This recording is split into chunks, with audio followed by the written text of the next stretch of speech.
বিশ্বজুড়ে যখন মুসলমানদের সর্ববৃহৎ ধর্মীয় উৎসব পবিত্র ঈদুল আজহা চলছে, যখন ঘরে ঘরে চলছে কোরবানির মাংস খাওয়ার ধুম, ঠিক তখনও প্রতি মুহূর্তে শত্রুর বোমা আর পেটের ক্ষুধা তাড়িয়ে বেড়াচ্ছে ফিলিস্তিনের গাজার মুসলমানদের। আর সেই গাজায় বাংলাদেশের মানুষের অর্থায়ন হয়েছে পশু কোরবানি।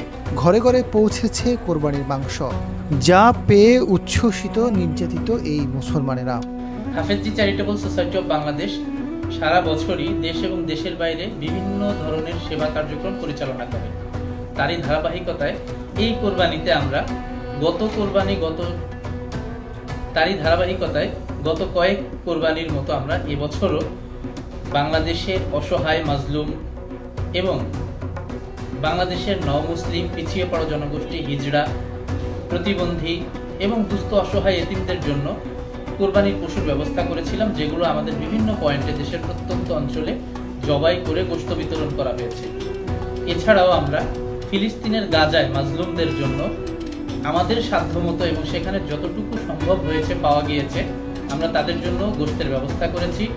গাজার খান ইউনুস, দেইর আল বালা, মাওয়াসিয়াল কারারা সহ কয়েকটি যুদ্ধবিধ্বস্ত অঞ্চলে আমরা জবাই করা পশুর গোশত বিতরণ করেছি। সেই সাথে যে সমস্ত এলাকায় রান্না করার ব্যবস্থা নাই সেখানে আমরা রান্না করে খাবার বিতরণ করেছি। এছাড়াও শিশুদের জন্য খেলনা, চকলেট এবং ঈদ সামগ্রী আমরা বিতরণ করেছি। ঈদুল আজহায় যুদ্ধবিধ্বস্ত গাজাবাসীর জন্য কোরবানির আয়োজন করেছে বাংলাদেশের আলেমদের পরিচালিত সংস্থা Hafezi charitable society of Bangladesh. রান্নাঘর না হোক কান্নাঘর, গাজী কিচেন হুড স্বাচ্ছন্দ্যময় রান্নাঘরের বিশ্বস্ত সঙ্গী। সংস্থাটি জানিয়েছে, বাংলাদেশের মানুষের দেওয়া টাকায় গাজার অভ্যন্তরে ও মিশরের একটি উট সহ 17টি পশু কোরবানি করে গাজার অন্তত 10,000 পরিবারের কাছে মাংস পৌঁছে দিয়েছে তারা। তার সঙ্গে রান্নার বিভিন্ন মশলা সহ শিশু কিশোরদের জন্য দেওয়া হয়েছে বিভিন্ন ঈদ উপহার। মিশরে অবস্থিত ফিলিস্তিনের যে শরণার্থী শিবির আছে, ওখানে 1.5 লক্ষ শরণার্থী আছে, সেখানে আমরা উট, গরু, দুম্বা জবাই করে তাদের মাঝে গোশত বিতরণ করেছি। আলহামদুলিল্লাহ, ফিলিস্তিনের গাজার মাজলুম ভাই বোনদের জন্য এবং মিশরে অবস্থিত মাজলুম ফিলিস্তিনিদের জন্য আমরা প্রায় 10,000 পরিবারকে আমরা আলহামদুলিল্লাহ ঈদ সামগ্রী, কোরবানির পশুর গোশত এবং রান্না করা খাবার আমরা পৌঁছে দিতে পেরেছি আলহামদুলিল্লাহ। দেশ ও বিদেশে থাকা বাংলাদেশি অনেক বিত্তবান তাদের কোরবানির বরাদ্দকৃত টাকা দিয়েছে গাজাবাসীর জন্য কোরবানি দিতে। সেই টাকায় এই ব্যবস্থা হয়েছে বলে জানান উদ্যোক্তারা।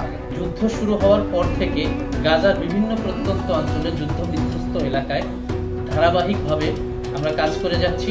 সেখানে রান্না করা খাবার, পানি, শিশু খাদ্য, মহিলাদের স্যানিটারি আইটেম, এরপরে আপনার তাবু, মসজিদ সহ বিভিন্ন ধরনের সেবামূলক কাজ আমরা ওখানে করে যাচ্ছি আলহামদুলিল্লাহ। আর অনেকেই প্রশ্ন করেন যে আমরা আসলে আমাদের অর্থের উৎস কি, আমরা যে গাজায় এত সহযোগিতা করছি, আমাদের অর্থের উৎস আমাদের আপামর জনসাধারণ, যাদের 1 টাকা থেকে শুরু করে লক্ষ লক্ষ টাকার অনুদানে আমরা গাজাবাসীর পাশে দাঁড়াচ্ছি। হাজারো কিলোমিটার দূরের বাংলাদেশের মুসলমানদের পক্ষ থেকে এই সহযোগিতা পেয়ে উচ্ছ্বাস ও সন্তোষ প্রকাশ করেছে গাজার নির্যাতিত মুসলমানরা। যুদ্ধাবস্থার শুরু থেকে গাজায় বাংলাদেশের মানুষের অর্থায়নে নানা সাহায্য সামগ্রী পৌঁছে দিচ্ছে Hafezi charitable society of Bangladesh সহ কয়েকটি বাংলাদেশি সংস্থা। মানুষের সহযোগিতা অব্যাহত থাকলে গাজাবাসী মানবিক সংকট থেকে কাটিয়ে ওঠা পর্যন্ত এই সেবা চালু রাখার কথা জানিয়েছে সংস্থাগুলো। Azad Farooq, GTV news.